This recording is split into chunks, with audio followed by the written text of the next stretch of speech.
I was wrong about clean beauty. Here's why I moved away from talking about clean beauty products over the last few years on my blog and on my YouTube channel, and why I now include products that aren't considered non-toxic in my content. If you're new here, I'm Delilah, and I help people with curly hair get better at caring for and styling their hair so they can simplify their routine and wear their curls with confidence. Now, my blog originally started as a clean lifestyle, non-toxic living blog back in 2017. And so that's where the name Holistic Enchilada comes from. It's evolved over time. Now I pretty much only talk about curly hair because that's what really took off. But originally my intent was to talk about a clean, organic, non-toxic lifestyle. So that included content about skincare, food, makeup, just daily lifestyle stuff, in addition to my naturally curly hair. As I said, over time, my content leaned more into the curly hair stuff because that's what really resonated with the audience. That's what took off. So I figured I would give people more of what they wanted. So I originally only talked about clean curly hair lines when I started making that transition. And so a lot of my older content, you'll see I talk about brands like Evolve, Raw Curls. There weren't many options back then. Mop Top, just a couple of brands I can think of off the top of my head, but there wasn't a lot to pick from. So I was really only talking about 4 or 5 brands because those were the ones that fell into the clean and non-toxic categories. However, over the last couple of years, I have learned a little bit more about this clean beauty industry. And I learned that it was really not what I thought it was.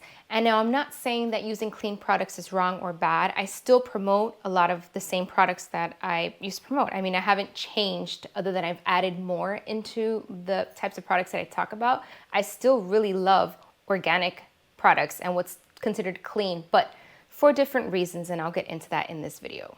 So let's get into the 5 reasons that I made the switch away from clean beauty. Now, the first main reason is the fear-mongering in the clean beauty community just really did not sit well with me, and it started to bother me after quite some time. So I originally participated in this fear-mongering. I used to make posts that scared people away from using certain products with certain ingredients, and in turn give them better options, things that didn't have these scary sounding ingredients in them. And it was because that's what I was around, right? That's what I fell for. So I was using the same tactic with my audience. And I don't know, it started to just feel like it was unethical to use fear-based marketing and scare people into making a change. I just don't think that's something positive, and that's something that I wanted to associate my brand with anymore. I'd rather educate people on why certain things are good and why you want to use them versus scare people into going away from something and then making a fear-based decision that is really not a fully informed decision. So basically my thought process on that just evolved over time, and that was something that really started to bother me after a couple of years. So regardless of how I presented my content, I felt a little guilty because I felt like I was creating guilt in people for using products that they either didn't have a choice, they couldn't move away from using the products because they couldn't afford something else, or they didn't have access to another option, or it created guilt for past decisions. Like, wow, I used this product with this cancer-causing ingredient for the last 30 years, or I used it on my kid, what's gonna happen? And that creates a lot of guilt in people, and again, just something I didn't wanna be associated with. As I grew my business and my blog and I learned more about marketing, this fear-based tactic is what I learned about, or one of the marketing tactics I learned about. And it's really the most effective way to get somebody to do what you want them to do. Scare the crap out of them, and they will very quickly make a decision to buy the thing that you're selling versus using another type of marketing tactic. And that's why it's so common, and you see it a lot right now on social media, where you have like those people that go into the shopping stores and they hold up products and talk about how everything's giving you cancer. It works. It preys on people's emotions. And because it's something that doesn't make me feel good, it doesn't make people feel good, I just wanted to move away from that. The second reason is that a lot of the data that was being used by these companies and apps like, the Yuka app and the EWG Skin Deep and all those other apps you can plug in products and they tell you whether they're good or bad, they were all using, I would say, data that is either flawed or insufficient or misleading. And at first I fell for it. They cite these studies that show that there's some sort of negative association or correlation with cancer or some other disease with a specific ingredient. But when you really dig deep into these studies, They are either flawed studies, meaning they are not done on a significant enough population, they're not on humans, or the amount of the ingredients that they're testing is just a ridiculous amount. Like you would never have it in a skincare product or hair care product, or even if you combined all the products you were using throughout the day, it wouldn't add up to the amount that they tested on mice or rats or something, for example. I felt like it wasn't a good representation of what people are really exposing themselves to. So I just felt like I was being tricked, and these brands and these apps were tricking people again into buying something that they're selling. The way that these apps and these websites work is through affiliate marketing, which is something that I use and most content creators use. So I'm very familiar with, and I'll touch on that after I explain this. So these apps you'll pull up or put in the product, and a screen pops up and it tells you whether this product is good or bad, right? It has like red, like, oh, this ingredient is terrible, you don't want to use this. And then they'll give you other options. Like instead of this bad product, here are 2 or 3 other better products that we consider good. And these products are affiliate products, meaning that if you purchase that product there, they make a commission. Usually it's like a couple of pennies. It's not crazy. But when you've got millions of people using the app or the website, it really adds up.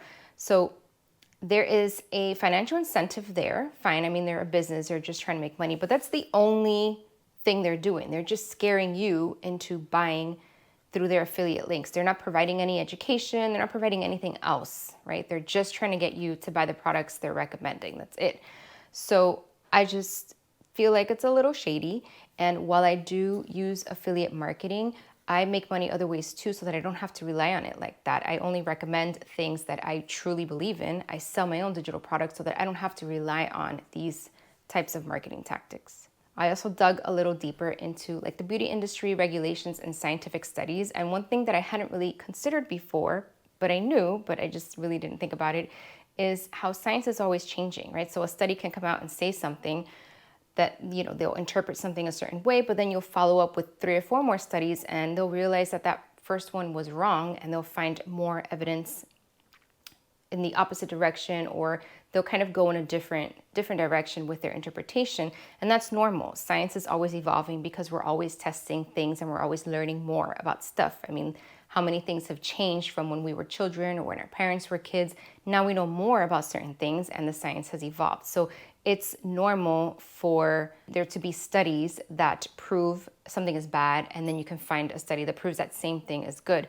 And these apps cherry pick the studies that show something negative and use those, which are usually limited, and there's way more that will show the opposite, but they'll cherry pick those studies so that they can tell you that you shouldn't be using this product and you should try a different product instead. One example is having a study that maybe had 20 participants in it. Like that's not a big enough population sample to come up with a conclusion that means anything in the scientific community.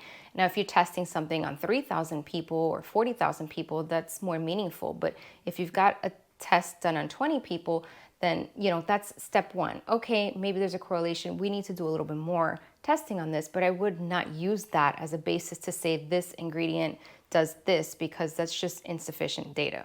And I don't think that that is responsible for these apps to be using that to manipulate you. Now, I do support a couple things about clean beauty. So even though I'm giving you 5 reasons I'm moving away from it, I did mention that I still use a lot of these same products that I originally only promoted. And what I love about clean beauty is that they do focus on like eco-friendly, sustainable practices, which is something that I am a big proponent of. Like even in my own home, I try to use less plastic and create less waste and use ingredients that aren't draining the environment as much. So there are certain ingredients that require a lot more water or deforestation, for example, to use in beauty products. Like palm oil is a terrible ingredient because of the implications to the environment.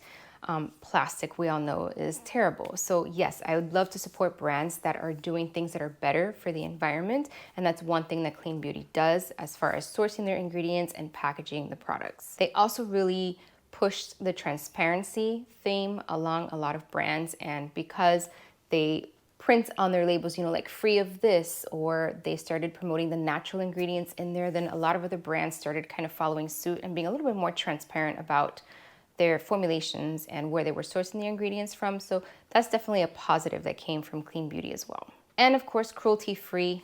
Everybody wants to support cruelty-free. I think so. That's another thing that kind of goes hand in hand with clean beauty. So this movement kind of created an awareness around these things that even big brands have adopted. And so I think those are positives that we can attribute to the clean beauty movement. Now, the third reason I moved away from focusing on clean beauty is that the terms are not really defined.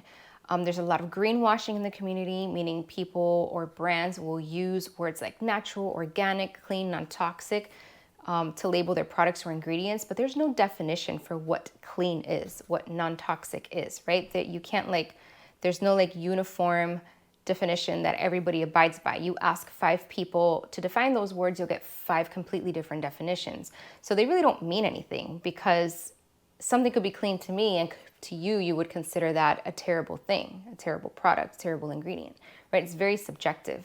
And so I felt like these words became just marketing terms that all these brands were now starting to slap onto their products. Because again, I've talked about this in other videos before, with marketing, you can kind of say whatever you want on the front of a product. You cannot lie on the ingredients list, right? So a product can say that it reduces frizz, even though it doesn't really, it's not really formulated for that, but they know that you'll pick it up because it says it reduces frizz. But how does it reduce frizz? Well, there's certain ingredients and formulations, and that you'll find in the ingredients list. So they can't lie there, right? So they can say sulfate free on the front, when in reality, they're free of the most common sulfate. So they're not lying to you, right? But they're not really being completely honest either, because maybe there's a different sulfate in the formulation. So if you look at the ingredients list, you would see exactly what's in it, and you would say, well, there's a different sulfate in here.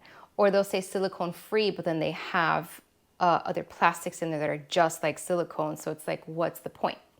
So that kind of started happening with the clean beauty terms, and it just became meaningless. And so what was the point? If everybody's clean and non-toxic and it doesn't really mean anything, then I just didn't really like that about it. The fourth thing is a more personal one that goes more along with my values, and it was that I started to see a lack of diversity, and the products all seem to be really expensive compared to more conventional stuff.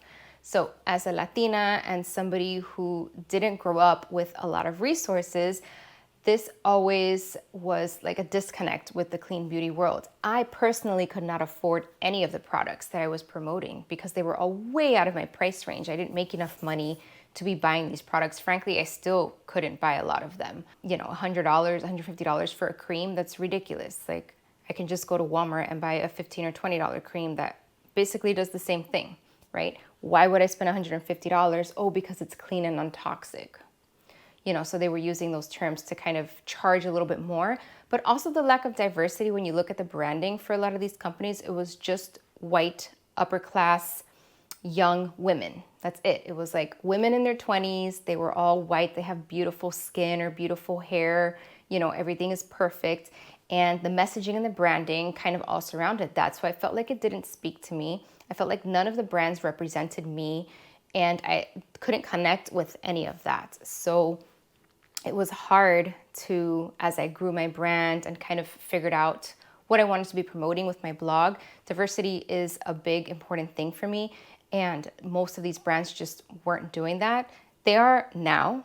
Definitely there's way better options now. But when I started back in 2017, that was not the case. And, you know, the price point is just something that I really struggled with, because if I am telling people that they should be using cleaner products because it's healthier for them, but then I'm recommending products that are out of their price range, I'm creating that guilt again. Like, oh, I can't afford this, so I guess I'm doomed to get cancer. You know, I couldn't do it anymore. It just didn't feel authentic. This fifth point that I was going to make, when I originally recorded it, I don't know what happened. I guess I didn't press the record button because the footage is missing. So I'm re-recording this one part of the video. So the background's a little different. It's a little darker today. The fifth reason that I moved away is because I didn't like what I saw happening in the clean beauty community. And for reference, I'm talking about around the time of the pandemic. So these previous 4 things were already bothering me, and then the pandemic hit, and I feel like things really escalated in the clean beauty community, and that was like the last straw for me. So what I saw was a lot of anti-science sentiment, some religious undertones in some of the messaging and the social media posts, and just really divisive content that was creating like two sides where people were kind of against each other.